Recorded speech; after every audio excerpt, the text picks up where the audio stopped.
Hey everybody, Dr. G here. I'm a licensed clinical psychologist and body language expert, and today we're going to be analyzing the arraignment of Donna Adelson. Donna Adelson was recently arrested as she reportedly was attempting to leave the country. Her son Charlie Adelson was recently found guilty for his involvement in the death of Dan Markel. Dan Markel is the ex-husband of his sister Wendy, who are both the children of Donna Adelson. What we're going to be looking at today is her behavior and her body language during the arraignment. So while I will be talking some about body language because she is quite animated, I'm also going to be discussing some of the safety concerns and how those are handled because that's a big part of today's hearing. A couple of quick things before we get started. One, I wanted to remind you this is not a psychological evaluation of any kind. These are just my opinions. In addition to that, I'm not speaking on her guilt nor her innocence. I'm just going to be providing commentary based on what we're seeing. I'm also going to be explaining some of my own experiences. Last thing before we get started is that I do want to remind you to like and subscribe if you want to see more content just like this. All right, let's go. Your Honor, I'll just add to supplement to my motion, which was filed last week, that we are now on day 22 of direct observation. Mrs. Adelson continues unable to participate in her defense. She's not permitted any papers. I cannot mail her anything. I did have a call with her on Friday, but only because Mrs. Kappelman facilitated it. So the attorney is basically saying that she has no access to her because they have her held for safety concerns.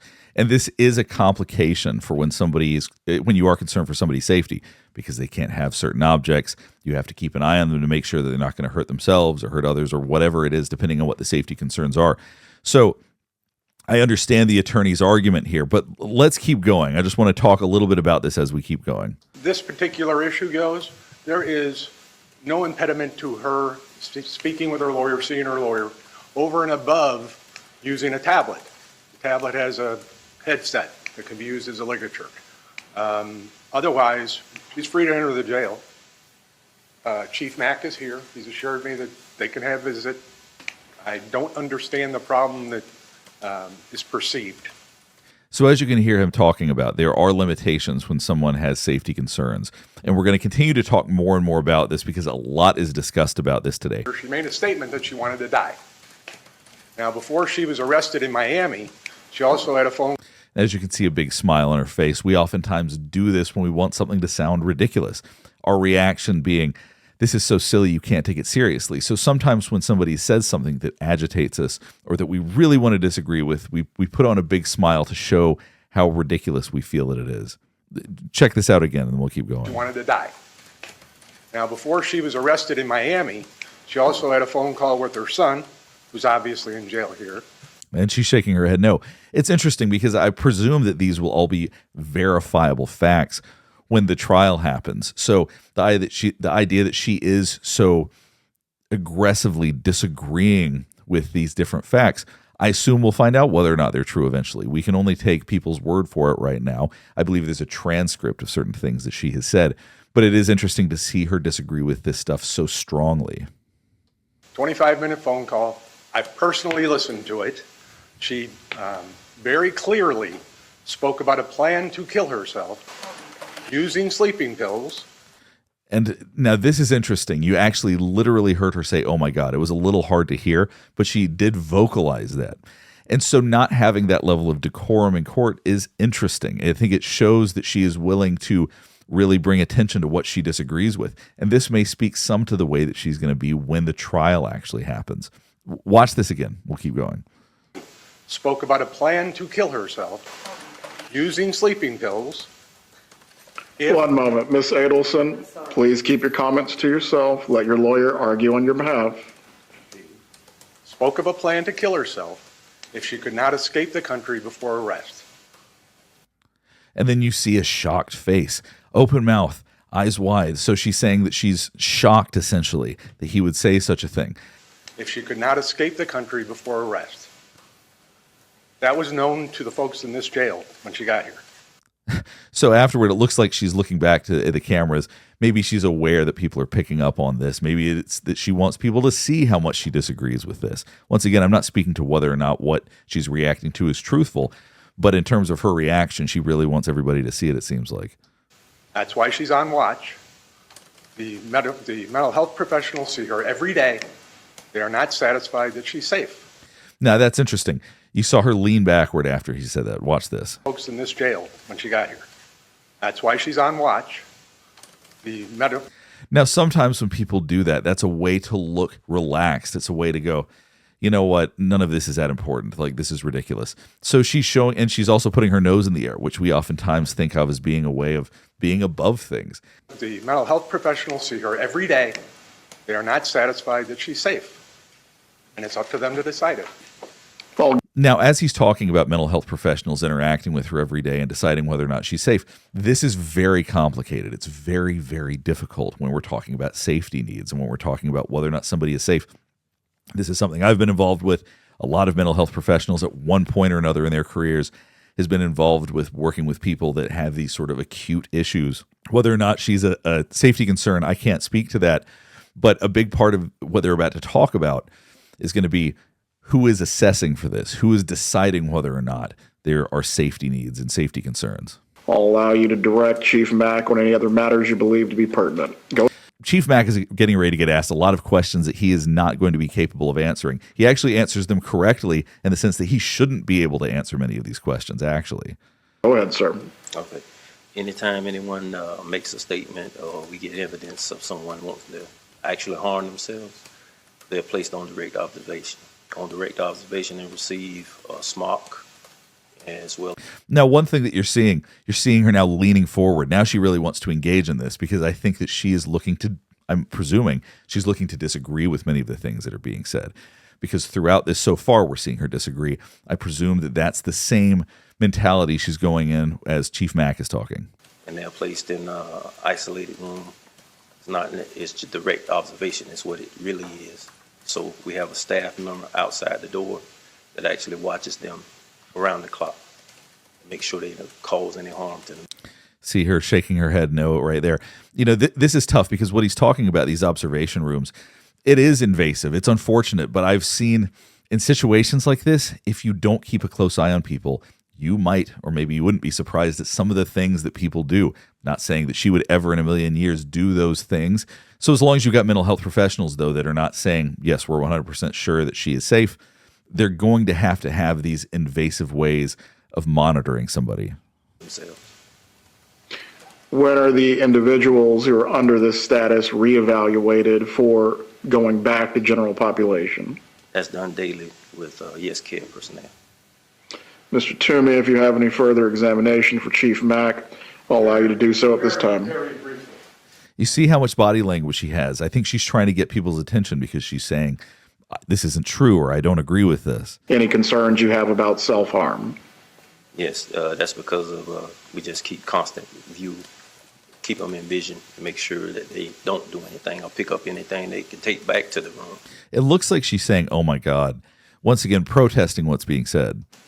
And harm themselves later. Yeah, shaking her head no. Basically constant body language showing that she is in full protest of everything that's being said right now. Mrs. Scalzo, do you have an examination for Chief Mack? I do, Your Honor. May I proceed, Your Honor? You may. Thank you. Would you like me to proceed from? And as you can see, as her attorney stood up, she sat up. She's re-engaging right then because I think she's looking for her attorney to defend her. Your Honor. May I proceed, Your Honor? You may. Thank you. Would you like me to proceed from here? That's fine. Thank you, Your Honor. Chief Mackey, am I pronouncing that correctly? Mack. Chief Mack. Chief Mack.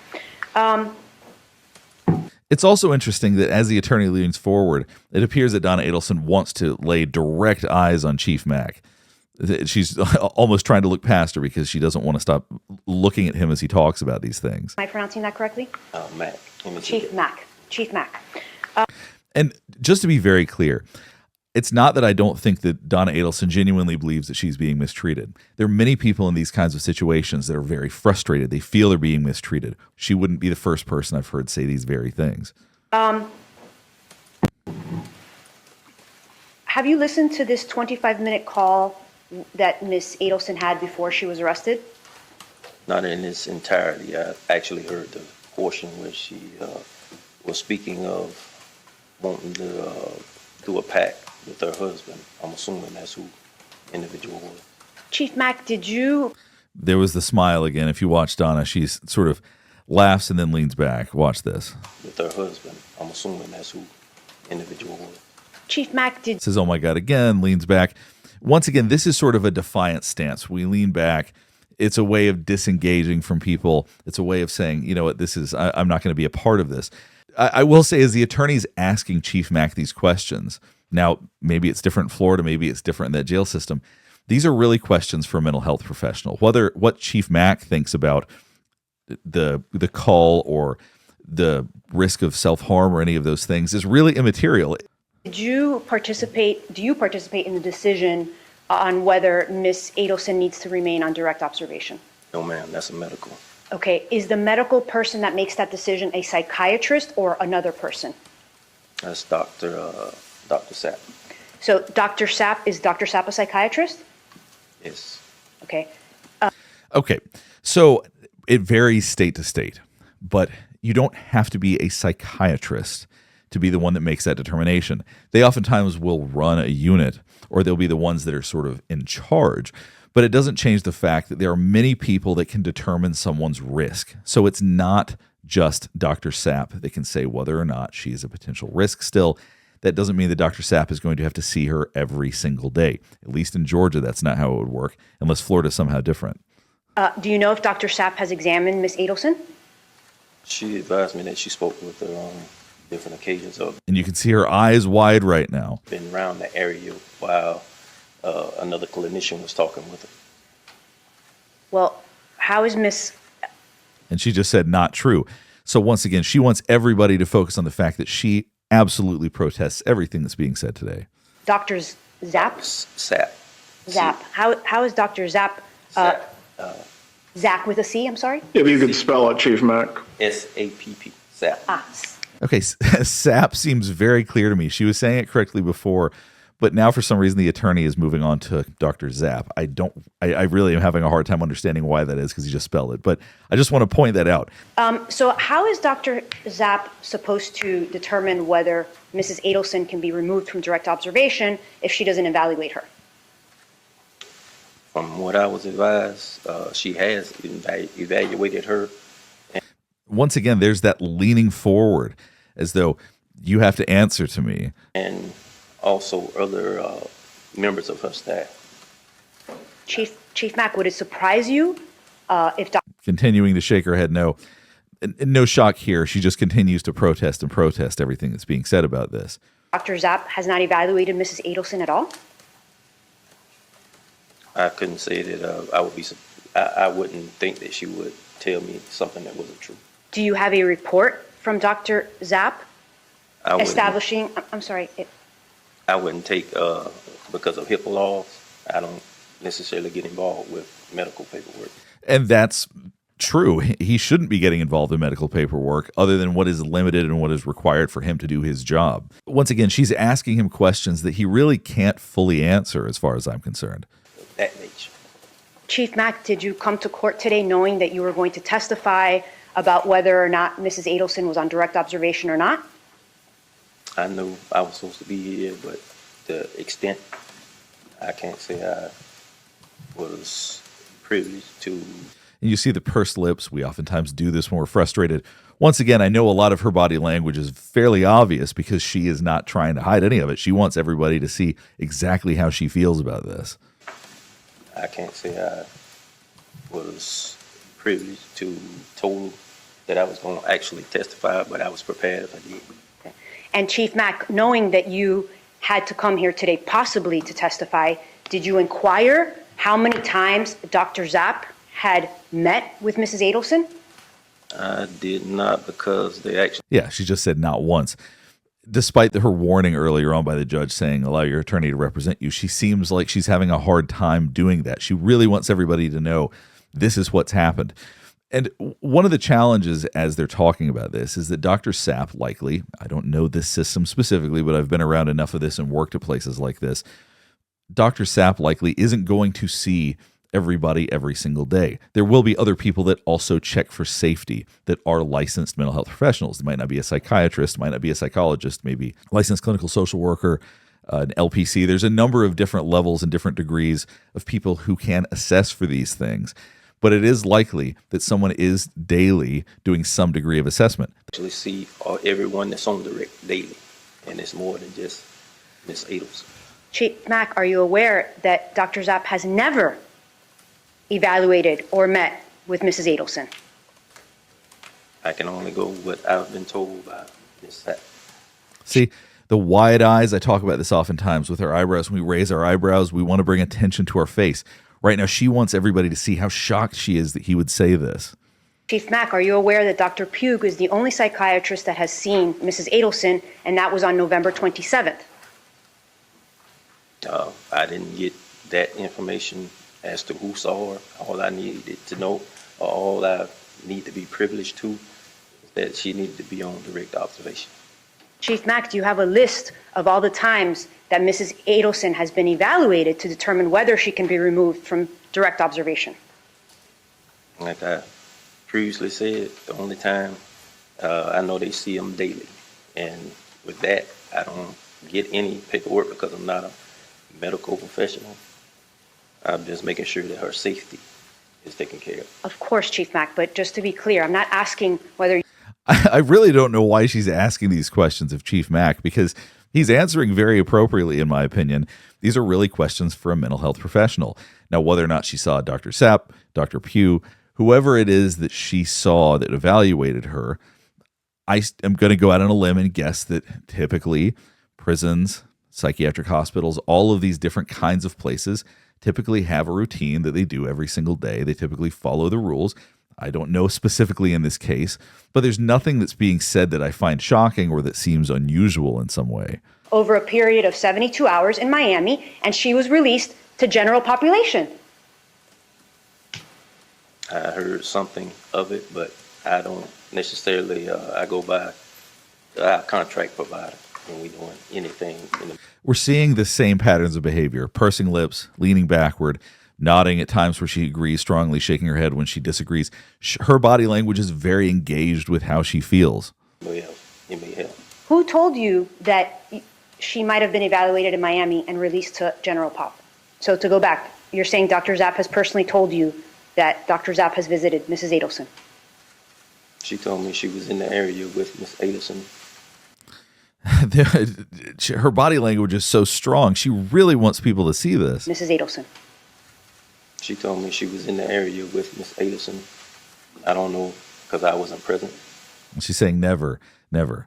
As to what occurred during that meeting. So what does it mean she's in the area? That she was around? It sounds like the Chief Mack is on trial right now. Yes, ma'am. That's what she advised me, that she was around. I do want to acknowledge how frustrating and scary it can be to go through something like this. I know that it's challenging when people lose their sense of privacy, and that's exactly what happens when people have safety concerns. And so I understand she probably is very frustrated. She probably hasn't had as much interaction with mental health as she would like. She probably feels very mistreated. Many people walk away from these situations feeling this way. But at the same time, there's no easy way to keep people safe in situations like this other than for them to have little to no privacy. But I've seen enough crazy stuff, whether it's in situations like this or in hospitals, to know you have to take situations like this very seriously. So in terms of her behavior and her body language, she certainly was engaged today. She really wanted people to know exactly how she felt. I can't fathom that she would deny that herself. She was very vocal. Even when asked to let her attorney defend her, she still continued to comment. She would lean forward to try to engage when Chief Mack was talking. She wanted to make sure that people knew that she was paying attention, and she was very vocal and used a lot of body language to show that she disagreed with a lot of what was being said. I suspect that we're getting some idea of what she's going to be like when this ultimately goes to trial, because she does seem to be very animated. Hopefully this helps you better understand my perspective on this and some of what goes on when people are held in situations like this.